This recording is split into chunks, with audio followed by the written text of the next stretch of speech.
ಪ್ರಿಯಾಂಕಾ ಖರ್ಗೆ ಅವರು ಹೊಸ ಒಂದು ನೌಟಂಕಿ ನಾಟಕವನ್ನು ಶುರು ಮಾಡಿದ್ದಾರೆ. ಅದು ಯಾವ ಪುರುಷಾರ್ಥಕ್ಕೆ? ಬೆದರಿಕೆ ಕರೆಗಳು ಬರ್ತಾ ಇದ್ದಾವಂತೆ. ನಿಮ್ಮ ಇಡೀ ಕುಟುಂಬವೇ ಕಲಬುರಗಿಯಲ್ಲಿ ಮೂಲೆ ಮೂಲೆಯಲ್ಲಿದೆ. ಸ್ಟೇಷನಿಗೆ ಹೋಗಿ ಕಂಪ್ಲೇಂಟನ್ನು ಕೊಡಬೇಕು, ಕಾನೂನಿನ ಮೊರೆ ಹೋಗಿ. ಜೈ ಶ್ರೀರಾಮ್. ನಾನು ಅಜಿತ್ ಬೋಪ್ನಳ್ಳಿ. Welcome to Ashwavega. ಈ ಇರಲಾರ್ದೆ ಇರುವೆ ಬಿಟ್ಕೊಳ್ಳೋದು ಅಂತಾರಲ್ಲ, ಆ ಕೆಲಸವನ್ನು ಪ್ರಿಯಾಂಕಾ ಖರ್ಗೆ ಅವರು ಮಾಡಿದ್ರ ಅನ್ನೋ ಅನುಮಾನ ಬರ್ತಾ ಇದೆ. ಯಾಕೆಂದರೆ RSSನ ಬ್ಯಾನ್ ಮಾಡಬೇಕು, RSSನ ಚಟುವಟಿಕೆಗಳಿಗೆ ಬ್ರೇಕ್ ಹಾಕಬೇಕು ಅಂತ ಸಿದ್ದರಾಮಯ್ಯಂಗೆ ಪತ್ರ ಬರೆದಿದ್ರಲ್ಲ, ಅದಾದಮೇಲೆ ಭಯಂಕರ ಚರ್ಚೆ ಆಯಿತು, ಹಾಗೆ ವಿರೋಧಗಳು ವ್ಯಕ್ತ ಆಯಿತು. ಕಾಂಗ್ರೆಸ್ಸಲ್ಲೇ ಕೂಡ ವಿರೋಧಗಳು ಬಂತು. ಯಾಕೆಂದರೆ ಅವರದೇ ಒಂದು ಜಿಲ್ಲೆಯಲ್ಲಿ ಅವರದೇ ಕಾಂಗ್ರೆಸ್ ಪಕ್ಷದ ಶಾಸಕನ ಶಾಲೆಯಲ್ಲಿ ಪಥಸಂಚಲನ ಆಯಿತು. ಇದೆಲ್ಲ ನೋಡ್ತಾ ಇದ್ದ ಹಾಗೆ ಏನಾದರೂ ಒಂದು ಮಾಡಬೇಕಲ್ಲ, ಇದು ಈ ಡ್ಯಾಮೇಜನ್ನು ಕಂಟ್ರೋಲ್ ಮಾಡಬೇಕಲ್ಲ. ಹೀಗಾಗಿ ಪ್ರಿಯಾಂಕಾ ಖರ್ಗೆ ಅವರು ಹೊಸ ಒಂದು ನೌಟಂಕಿ ನಾಟಕವನ್ನು ಶುರು ಮಾಡಿದ್ದಾರೆ. ಏನಪ್ಪ ಅಂತ ಕೇಳಿದ್ರೆ, ಅವ್ರಿಗೀಗ RSS ಕಡೆಯಿಂದ, ಅಂದರೆ RSS ಕಾರ್ಯಕರ್ತರು, RSS ಪರ ಇರೋರು, ಅವರಿಂದ ಬೆದರಿಕೆ ಕರೆಗಳು ಬರ್ತಾ ಇದ್ದಾವಂತೆ. ನೋಡಿ ಎಷ್ಟು ಕೆಡದಾಗಿ ಮಾತಾಡಿದ್ದಾರೆ ಅಂತ ಅವರು ವಿಡಿಯೋ ಮಾಡ್ಕೊಂಡು ಒಂದಿಷ್ಟು ಪಬ್ಲಿಸಿಟಿ ಗಿವಿಕನ್ನು ಮಾಡ್ತಾ ಇದ್ದಾರೆ. ನಾನು ಕೇಳೋದು, ನಮ್ಮ ದೇಶದಲ್ಲಿ ಒಂದು ಕಾನೂನು ಇದೆಯಾ? ಈಗ ಯಾರೇ ಬೆದರಿಕೆ ಹಾಕಿದ್ರು ಅದು ತಪ್ಪ? ನೀವು ಮಾತೆತ್ತಿದ್ರೆ ಸಂವಿಧಾನ ಕಾನೂನು ಅಂತಲೇ ಮಾತಾಡ್ತೀರಾ. ನೀವು ಸೋಷಿಯಲ್ ಮೀಡಿಯಾದಲ್ಲಿ ಬಂದು ಬಳೆ ಹೊಡ್ಕೊಳ್ಳೋದಕ್ಕಿಂತ ನಿಮ್ಮ ಹತ್ತಿರದ ಪೊಲೀಸ್ ಠಾಣೆಗೆ ಹೋಗಿ ಕಂಪ್ಲೇಂಟನ್ನು ಕೊಟ್ಟರೆ, ಸರ್ ಈ ನಂಬರಿಂದ ಕಾಲ್ ಬರ್ತಿದೆ ಸರ್, ನಾನು ಜೀವ ತೆಗಿತೀನಿ ಅಂತಿದೆ ಸರ್, ನಮ್ಮ ಕುಟುಂಬದವ್ರಿಗೆ ಬೈತಿದ್ದಾರೆ ಸರ್, ಈ ಥರ ಹೇಳಿದ್ರೆ ಪೊಲೀಸರಿಗೆ ಒಂದು ದಿವ್ಸದ ಕೆಲಸ ಅವ್ರು ಯಾರು ಅಂತ ಹುಡ್ಕೋದು. ನೀವು ಬೇರೆ ಪ್ರಭಾವಿಗಳು, ಕಲಬುರಗಿ ನಿಮ್ಮ ಕೈಯಲ್ಲೇ ಇದೆ, ನಿಮ್ಮ ಅಪ್ಪಾಜಿ AICC ಅಧ್ಯಕ್ಷರು, ಕಲಬುರಗಿಯಲ್ಲಿ ನಿಮ್ಮದೇ ಮಾವ MP, ಇಷ್ಟೆಲ್ಲ ಇದ್ಕೊಂಡು ನನಗೆ ಕಾಲ್ ಬರ್ತಾ ಇದೆ, ಜೀವ ಬೆದರಿಕೆ ಆಗ್ತಾ ಇದೆ ಅಂತ ಹೇಳ್ಕೊಂಡು ಮನೇಲಿ ಕೂತ್ರೆ ಏನೂ ಆಗೋದಿಲ್ಲ.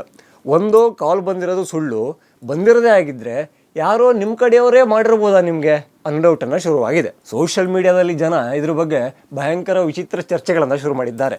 ಯಾವನೋ ಬರ್ಕೊಂಡಿದ್ದ ಪ್ರಿಯಾಂಕಾ ಖರ್ಗೆ ಅವ್ರ ನಂಬರನ್ನು ಯಾವುದೋ ಪಬ್ಲಿಕ್ ಟಾಯ್ಲೆಟಲ್ಲಿ ಬರೆದ್ಬಿಟ್ಟವ್ರೆ, ಅವರು ಯಾವುದೋ ಲೇಡೀಸು ಅಂದ್ಕೊಂಡು ಪಾಪ ಫೋನ್ ಮಾಡ್ದಂಗಿದೆ, ಅದಕ್ಕೋಸ್ಕರ ಅಷ್ಟೊಂದು ಫೋನ್ ಬರ್ತಾ ಇದೆ ಅಂತ. ಇದನ್ನು ನೋಡಿ ನಾನಂತೂ ನಕ್ಕಿದೆ. ಪ್ರಿಯಾಂಕಾ ಖರ್ಗೆ ಅವರನ್ನು ನೋಡಿದ್ರೆ ಕಣ್ಣಲ್ಲಿ ಒಂದು ರಕ್ತನೇ ಬರ್ಬೋದೇನೋ. ಈ ಚಿತ್ರ ವಿಚಿತ್ರ ವಾದಗಳಿಗೆ ಆಸ್ಪದವನ್ನು ಕೊಡ್ತಾ ಇರೋರು ಯಾರು? ಖಂಡಿತವಾಗಿಯೂ ಪ್ರಿಯಾಂಕಾ ಖರ್ಗೆ ಅವರೇ.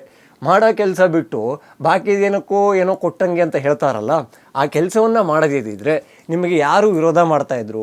ಫಸ್ಟ್ ಆಫ್ ಆಲ್ ನಿಮ್ಮ ಜಿಲ್ಲೆ ಕಲಬುರಗಿಯ ಬಗ್ಗೆ ನೀವು ಎಷ್ಟು ಆಲೋಚನೆ ಮಾಡಿದ್ದೀರಾ?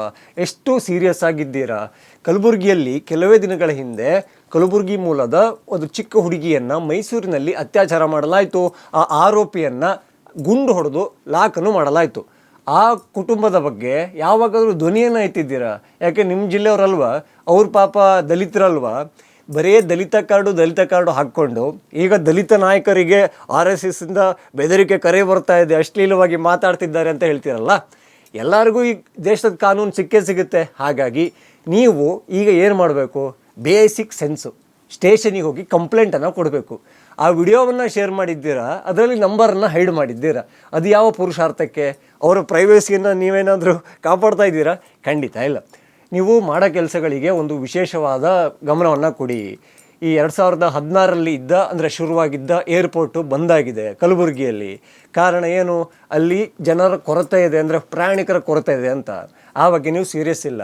ನಿಮ್ಮ ಇಡೀ ಕುಟುಂಬವೇ ಕಲಬುರಗಿಯಲ್ಲಿ ಮೂಲೆ ಮೂಲೆಯಲ್ಲಿದೆ. ಆದರೆ ಅದೆಲ್ಲವನ್ನು ಬಿಟ್ಟು RSSನ ಬ್ಯಾನ್ ಮಾಡ್ತೀನಿ, ಪಥಸಂಚಲನಕ್ಕೆ ನಿಷೇಧ ಹೇರ್ತೀನಿ, ಈ ಥರದ ಕೆಲಸಗಳು. ಈಗ ಡ್ರಾಮಾವನ್ನು ಸೃಷ್ಟಿಸೋಕೆ ನೀವು ಹೊಸದೊಂದು ನಾಟಕವನ್ನು ಶುರು ಮಾಡಿದ್ದೀರಾ. ಅದೇ ನನಗೆ ಬೆದರಿಕೆ ಕಾಲ್ ಬರ್ತಾ ಇದೆ, ನನ್ನ ಜೀವಕ್ಕೆ ಬೆದರಿಕೆ ಇದೆ ಅಂತ. ಅಲ್ಲ, ನೀವು ಇದೊಂದು ಕೆಲಸ ಮಾಡಿ. ಹೋಮ್ ಮಿನಿಸ್ಟರ್ ಅಂತ ಒಬ್ರು ಇದ್ದಾರೆ, ಅವರು ಗೊತ್ತಿಲ್ಲಪ್ಪ ಪರಮೇಶ್ವರ್ ಅಂತ, ಅವ್ರ ಹತ್ರ ಹೋಗಿ ನೀವು ಕಂಪ್ಲೇಂಟನ್ನು ಕೊಡಿ. ಸರ್ ಹಿಂಗೆ ಆಗ್ತಾಯಿದೆ ಸರ್, ನನಗೆ ಜೀವ ಬೆದರಿಕೆ ಬರ್ತಾ ಇದೆ, ನನ್ನನ್ನು ಹಿಂಗೆ ಮಾಡ್ತೀನಿ ಅಂದ್ಕೊಂಡೆಲ್ಲ ಬೈತಾ ಇದ್ದಾರೆ ಅಂತ ಹೇಳಿ ಅವ್ರು ಏನು ಆ್ಯಕ್ಷನ್ ತಗೋತಾರೆ, ಹಾಗೆ ಆ್ಯಕ್ಷನ್ ತಗೊಳ್ಳೋಕ್ಕೆ ಪೊಲೀಸ್ ಇಲಾಖೆಗೆ ಹೇಳ್ತಾರೆ ಅನ್ನೋದು ಗೊತ್ತಾಗುತ್ತೆ. ಆಮೇಲೆ ಅದ್ರ ಬಗ್ಗೆ ಅಪ್ಡೇಟ್ ಕೊಡಿ. ಅದನ್ನೆಲ್ಲ ಬಿಟ್ಟೆ ಸೋಷಿಯಲ್ ಮೀಡಿಯಾದಲ್ಲಿ ಬಂದೆ ಅರ್ರೇ ಈ ನಾಟಕಗಳನ್ನು ಬೇಜಾನ್ ನೋಡಾಗ್ಬಿಟ್ಟಿದೆ. ಹಾಗಾಗಿ ನಿಮಗೆ ನಿಜವಾಗಿಯೂ ಬೆದರಿಕೆ ಕಾರ್ಯ ಬಂದಲ್ಲಿ, ನಿಮಗೆ ಭಯವಾದಲ್ಲಿ, ಇಲ್ಲಿ ಕಾನೂನಿದೆ, ಕಾನೂನಿನ ಮೊರೆ ಹೋಗಿ. ಏನು ಹೇಳ್ತೀರಾ? ಜೈ ಶ್ರೀರಾಮ್.